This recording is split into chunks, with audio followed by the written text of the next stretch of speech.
The Moon administration's economic initiatives are expected to make headway as a new finance chief takes office. Kim Dong-yeon is expected to focus on improving income and livelihoods for the average Joe. Soo-young introduces to us his bottom-up approach to growth.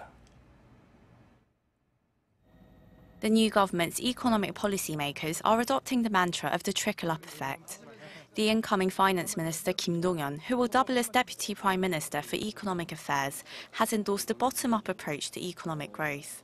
This means stimulating the domestic economy by prioritising job creation and higher real incomes for average people, as opposed to the previous administration's policies, which supported corporate-driven growth. The trickle-up approach is different in that it's centered on jobs, income, domestic consumption, growth, and people. The Korean economy grew at an impressive rate of 1.1% in the first quarter of this year, due to a strong surge in exports. However, consumption remained weak, growing at just 0.4% due to financial instability among average households, which derives largely from the top-down corporate structure of the economy.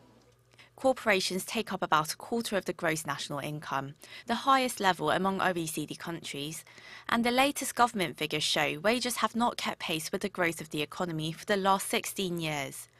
The unemployment rate, particularly for young people, reached record levels in April, and household debt has long remained above the $1 trillion mark.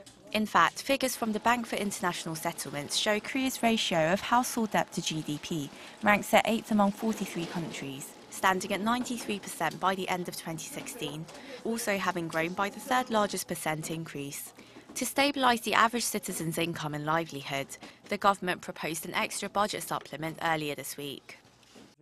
The government's $9.8 billion budget supplement, if passed, could add 0.2 to 0.4 percentage point to GDP growth rate this year and the first half of 2018.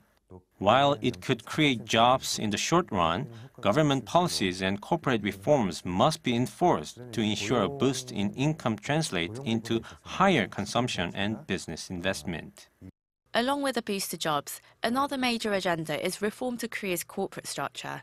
Too many opportunities go to the chaebols, leaving next to nothing for small and medium businesses which also lack protection of their intellectual and industrial property rights. That gives them little motivation to innovate. With numerous tasks to tackle, the new economics chief will be inaugurated on Monday. Soo-young, Arirang News.